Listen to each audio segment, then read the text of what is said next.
suspected poisonings with the hallmarks of Vladimir Putin. New reporting that some people trying to negotiate over Putin's war in Ukraine suffered the symptoms of poisoning, and chemical weapons are suspected. Welcome back to a brand new hour of America Reports as we roll on to hour two. I'm Sandra Smith in New York. Great to be with you, John. Good to be with you again, Sandra. As we begin another week, I'm John Roberts in Washington. The new reporting on the potential poisoning sounds a lot like cases previously linked to Putin, who, of course, is an ex-KGB spy. The new cases reportedly causing skin to peel from victims' faces and one to lose his sight for hours. The brand new details just ahead. As we move on to this Fox News alert, a live look at the White House where President Biden is expected to speak this hour. We also expect that he will take questions from reporters.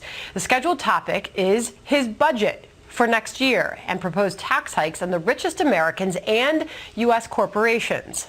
But it will also be the first time we have heard at length from the president since his high-stakes weekend war summit in Europe, which left the White House in cleanup mode. And it wasn't just one gaffe or even two, but three separate times White House aides rushed to say that President Biden did not really mean something that he said. It all happened with his statement that Vladimir Putin cannot remain in power, prompting aides to insist he was not calling for regime change. One day earlier, President Biden told U.S. troops what to expect when they got to Ukraine. That's despite aides saying the president still stands by his pledge that no U.S. troops will be going into that country. And in Brussels, as the trip first began, President Biden said if Putin uses chemical weapons, the U.S. would respond, quote, in kind. That had officials assuring reporters that he did not mean that the U.S. would retaliate by using chemical weapons of its own. Now, with the president set to make an appearance a few minutes from now at the White House, a lot of people will be watching to see if White House officials have to get out the bucket and mop yet again for a cleanup on aisle 3. Byron York here to react, but first to Peter Doocy, who's at the White House. Peter?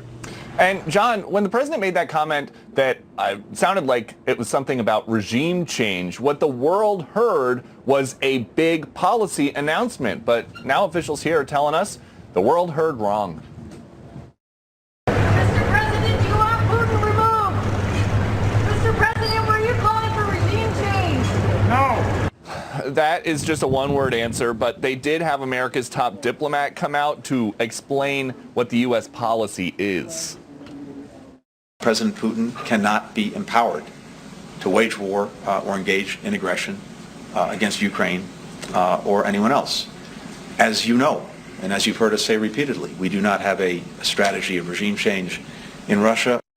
And that is the talking point circulating around the administration because the U.S. ambassador to NATO used the same exact words. Well, let me be clear and just state right off the bat that the U.S. does not have a policy of regime change towards Russia. But I think what we all agree on is that President Putin cannot be empowered to wage war. 40% approve of the president's overall job performance in a new NBC poll, but on Ukraine specifically, only 28% of people surveyed say they have quite a bit or a great deal of confidence in this president's ability to handle that crisis. Biden needs to stop doing this, stop talking and start acting. Stop telling Biden or Putin what he's going to do. Start giving him every resource you can to the Ukrainian people. Rally NATO to do the same thing. Biden's got to get this. He's got to start acting and getting these things done and start misspeaking. Stop misspeaking. It's budget day here at the White House. Officials really want their budget wish list to be the story of the day, but it is still that comment from Poland that is driving just about all the activity ahead of a press briefing next hour and a presidential briefing this hour. John? You know, the president does have a propensity to say the quiet part out loud, going all the way back to that famous East Room event on Obamacare. So why should we expect anything different?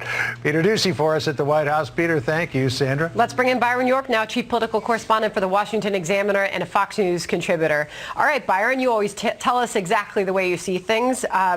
Has this blunder been appropriately walked back by the White House by this time now? Well, the problem with the Putin cannot remain in power line is it left a lot of people wondering, is it a gaffe or was it intentional? Was it not a gaffe? And if it was a gaffe, it was bad. And if it was not a gaffe, it was probably worse. Because it did seem to commit the United States to a policy of regime change. Last time the United States did that in Iraq in 2003, it led to a long-term disaster. So you did have all of this walk back. But I think a number of people, not just lawmakers in Washington, but certainly people in Europe, are perhaps suspicious that Biden again did say the quiet part out loud. You know, Byron, earlier today, Mark Thiessen was saying, okay, so he said it was probably not a good idea to say it. But once it was out of his mouth, he shouldn't have taken it back. Listen to how Mark put it.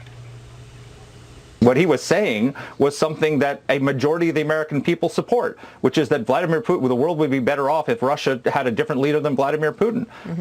But walking it back projects weakness, and this is the big problem. The reason why Putin invaded in the first place is because he thinks Biden is weak, and this only confirms that impression. So he's saying that Biden is afraid of Putin's reaction, which is why he took it back, but it makes him look weak.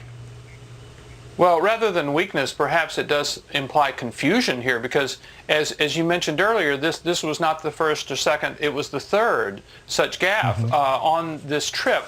Now, a number of people who actually do support regime change in Europe in Russia have compared this to President Reagan's speech in 1987 when he was in Berlin at the Berlin Wall, and he said very famously, "Mr. Gorbachev, tear down this wall." Now, if President Biden had gone to Poland and said, "Mr. Putin, end this war now," that would be one thing, and it wouldn't be calling for regime change. It would be calling for something that everybody wants. But in this case, it left a lot of ambiguity and disturbing ambiguity about what the president meant. You know, more to that perceived weakness you're talking about on the global stage when it comes to President Biden, it is showing up in polls here at home. You've seen the Fox News polling, the NBC polling, showing that he is falling to all-time lows as far as his approval rating. And here is when the question is asked, how much confidence do you have in Biden's ability to respond to the war in Ukraine? A majority say very little. 44%. Yeah. And Byron, this is the Wall Street Journal is writing this. It's the editorial board. The world is entering the most dangerous period since the Soviet Union collapsed, and perhaps since the 1930s. The COVID crisis obscured the trend, but the dangers have become obvious as adversaries have reacted to what they perceive to be the American decline, division, and weakness at the root of the Afghanistan debacle. You seem to allude to that just a moment ago, Byron. Yeah, and that's where the president's apparent confusion does not bring more confidence, does not build more confidence in our allies. I will say one thing about the various issues involved.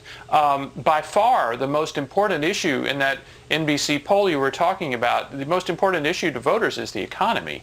And Biden got a 33% job approval rating there. And when if people said, well, the economy is very important and the war in Ukraine is important, NBC actually asked, listen, if you had to choose one for the president to concentrate on most, which would it be? And by a big, big margin, it was the economy and inflation. You know, you talked about the fact that there were 3 gaffes in 3 days on this 3-day Europe trip, but this is not the first time that the president has ad-libbed a change in U.S. policy. Or at least said the quiet part out loud. Remember back during that press conference when he was asked about what he would do if Putin invaded Ukraine, and he said, well, it depends. If it's a minor incursion, then, you know, that's one thing, which a lot of people saw as him giving Putin the green light. So he comes out at the end of this speech and in basically what was an aside, I think, said, you know, for goodness sake, he can't stay in power. What does the White House need to do to stop him from ad-libbing new American policy? Well, obviously a rule would be if you're giving this really big foreign policy speech to stick to the script, but the president's been kind of unable to do that for a long time. And in his impromptu remarks, you know, when he said that if Russia used chemical weapons, the United States would respond in kind, I think a lot of people went, wow, what did he mean by that? Yeah, I did too. So, listen, I just don't think there's a lot you can do. Joe Biden is at the end of a very long career in which he's done kind of the same thing over and over again. I doubt that it's going to change. Byron York, good to start off the week with you. Great to have you. Thank you very much. Buckets and mops Thanks, Sandra. buckets and mops are now standard issue to all new incoming White House employees, as well as their passes. All right, Byron, thank you. Now to the new reporting from the Wall Street Journal that some Ukrainian negotiators, along with one of the world's most well-known oligarchs, got sick with symptoms that could potentially point to poisoning. Jillian Turner has been working to confirm details of the new report. She's at the State Department. What do you got, Jillian? So, John, the Wall Street Journal says witnesses have come forward and directly accused Putin of poisoning Ukrainian and Russian members of the ongoing peace negotiations. But this breaking right now, Ukraine's defense ministry, direct to Fox News, is pushing back on those claims. They tell us they know nothing about poison attacks. One thing we do know, John, about poisoning attacks is that wherever and whenever they occur, they violate international law as well as very basic standards of human decency. Now, what allegedly happened in this instance, Russian oligarch Roman Abramovich, as well as at least 2 Ukrainian peace negotiators, are suffering now from symptoms of poisoning. This includes red eyes, painful tearing, peeling hand and facial skin, this according, again, to the Wall Street Journal. The symptoms appeared allegedly after a meeting in Kyiv earlier this month. Sources are blaming, quote, hardliners in Moscow who want to sabotage talks to end this war. On the Ukrainian side, one of the officials allegedly targeted is Crimean lawmaker Rustem Umerov. He is now reportedly recovering. Just a moment ago, a plane with the Russian delegation aboard landed in Istanbul, Turkey for the next round of talks with Ukrainian negotiators. So far, these talks have yielded little to no progress at all. Ukraine's President Zelensky, who has met with Abramovich recently, so far is unaffected by any alleged poisoning. His spokesperson says they have no information about these attacks. It's not unheard of for Putin to launch similar attacks. Just last year, he had Russian opposition leader Alexei Navalny poisoned. He's perhaps the most famous dissident in Russia today. He's now facing 9 years in jail.